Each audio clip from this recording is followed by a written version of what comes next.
K2500 comes with a built-in effects processor. In addition to this basic effects processor, there's an option called the KDFX, which adds a great deal more flexibility in terms of both effects programming and routing. For this video, however, we'll only be talking about the basic effects processor.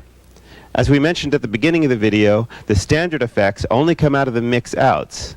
So make sure you have cables plugged into mix and not to the A separate outs if you want to work with the standard effects. Press the effects mode button. The first two parameters on this page are self-explanatory. You can select the effect you want and set the wet-dry mix.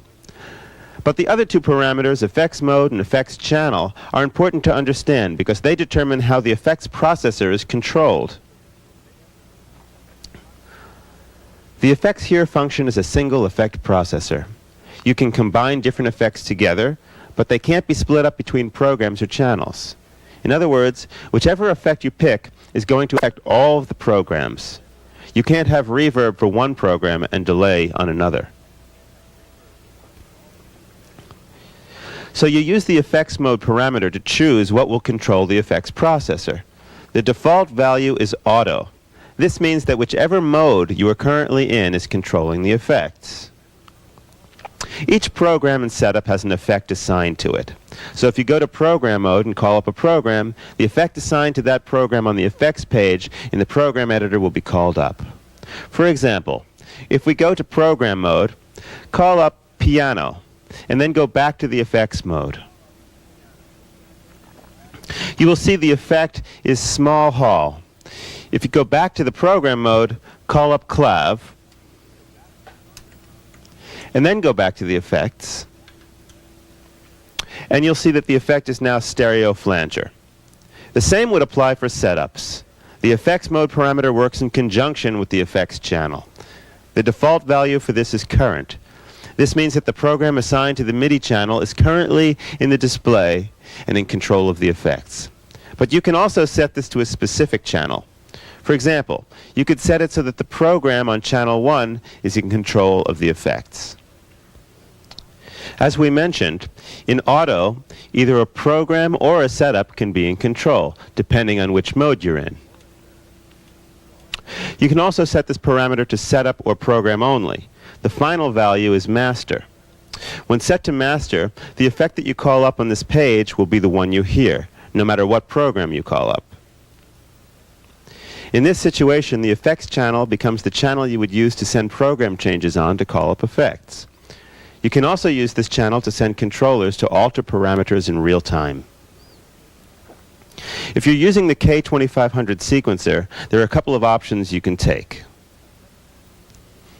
If you set effects mode to master, you can choose your effect on the effects page and it will remain at that setting. If you put it in auto, then you will have to use the effect channel parameter, which is found on the edit common page of the song.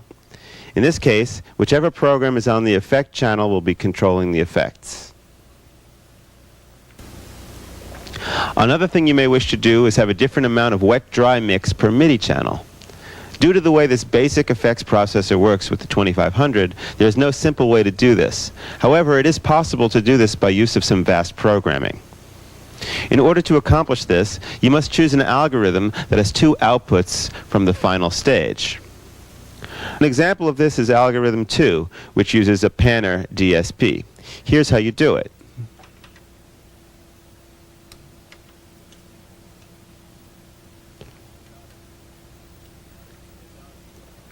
Notice that this algorithm takes one signal and splits it into two, an upper wire and a lower wire. Once you have chosen the algorithm, scroll and select the output page.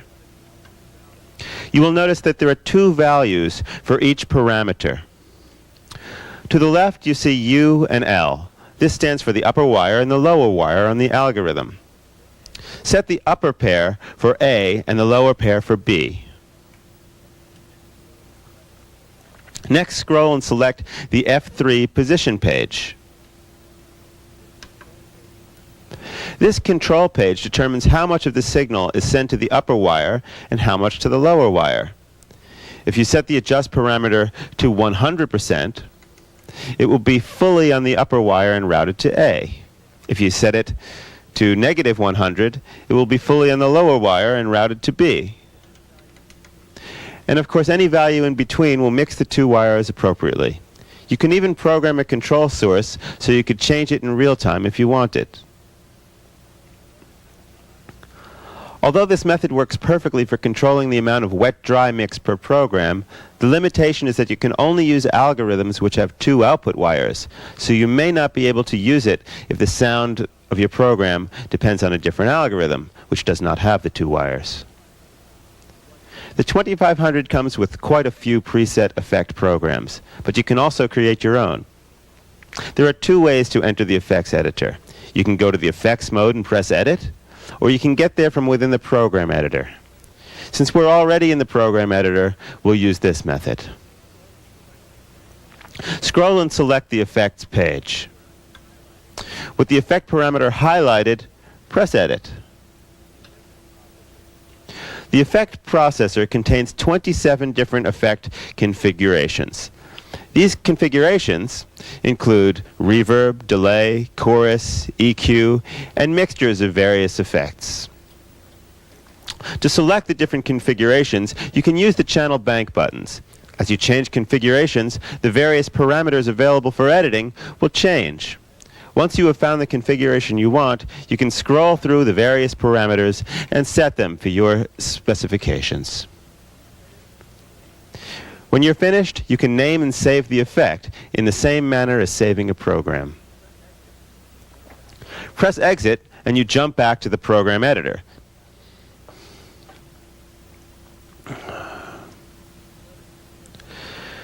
Notice that there are two other parameters below wet-dry mix. You can choose two aspects of the effect which you can control in real time. These will change depending on the type of effect you have chosen. The adjust parameter lets you set an initial value. You can assign any control source and set the depth to determine how much change you want, just like we did with wet-dry mix in the programming tutorial. This method works as long as effects mode is set to auto or program. If you have the effects mode set to master, then specific controller numbers are hardwired to specific parameters. Consult your reference manual for a list of these controller numbers.